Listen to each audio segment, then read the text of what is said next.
Assalamualaikum warahmatullahi wabarakatuh. Shalom, Om Swastiastu, Namo Buddhaya, Salam Kebajikan.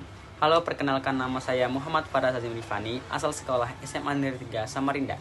Hari ini saya akan meresensi buku online dari aplikasi Ipusnas yang berjudul Napoleon Bonaparte dan Perubahan dari Pedagang Melon hingga Menjadi Revolusioner. Langsung saja kita mulai. Yang pertama ada identitas buku.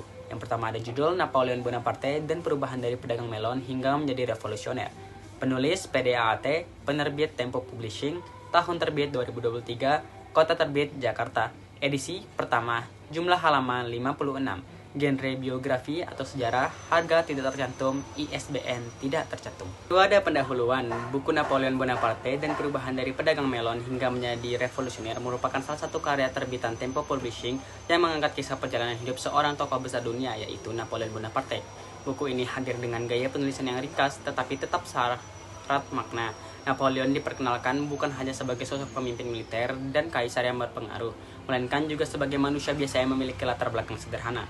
Kehadiran buku ini penting terutama bagi pelajar maupun masyarakat umum, karena mampu memberikan gambaran ringkas mengenai bagaimana revolusi Prancis tahun 1789 membentuk jalan sejarah Eropa dan melahirkan sosok Napoleon.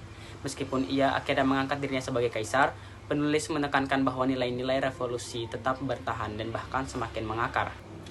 3. Ada analisis. Napoleon Bonaparte lahir di Pulau Korsika dari keluarga kelas menengah pada masa kecilnya. Ia dikenal sebagai anak yang pendiam, keras kepala, namun memiliki cita-cita besar. Dari kisah ini, pembaca dapat menangkap pesan bahwa latar belakang keluarga bukanlah penghalang untuk meraih prestasi besar. Buku ini kemudian menguraikan bagaimana Napoleon mulai dikenal saat revolusi Prancis pada tahun 1789. Revolusi tersebut mengguncang tatanan lama dengan menggulingkan monarki absolut. Napoleon yang pada masa itu masih seorang perwira muda menunjukkan kemampuan strategi militer yang cemerlang. Keberaniannya membuat ia menonjol di tengah kekacauan politik dan sosial yang melanda Prancis. Puncak karir Napoleon adalah ketika ia mengangkat dirinya menjadi kaisar pada tahun 1804. Keputusan ini menunjukkan paradoks yang menarik. Seorang tokoh yang awalnya mendukung revolusi justru mendirikan monarki baru. Namun, buku ini menegaskan bahwa meskipun monarki kembali hadir, nilai-nilai revolusi Prancis seperti kebebasan, persamaan, dan keadilan tidak hilang. Sebaliknya, nilai-nilai itu justru ikut tersebar ke wilayah-wilayah yang dilakukan Napoleon. Yang keempat, ada evaluasi. Poin A, kelebihan. Bahasa mudah dipahami, buku ini menggunakan gaya bahasa sederhana, sehingga pembaca awam dapat mengerti dengan baik isi cerita. Ringkas dan padat, walaupun jumlah halaman tidak banyak, inti kisah Napoleon tetap tersampaikan dengan jelas. Menghadirkan sisi manusiawi Napoleon, buku ini tidak hanya menampilkan Napoleon sebagai pemimpin militer, tetapi juga menyinggung latar belakangnya yang sederhana. Relevan dengan pembelajaran sejarah, buku ini dapat dijadikan bahan tambahan untuk mendukung pemahaman tentang revolusi Prancis. Poin B, kekurangan. Kurang mendalam, karena jumlah halaman terbatas, banyak peristiwa penting yang hanya disinggung secara singkat. Minim data tambahan, informasi seperti ISBN, harga, serta referensi akademis kurang dicantumkan. Kurang analisis kritis, buku ini lebih bersifat deskriptif sehingga pembaca yang menginginkan analisis sejarah yang lebih kompleks mungkin akan merasa kurang puas. Yang kelima ada refleksi dan kesimpulan.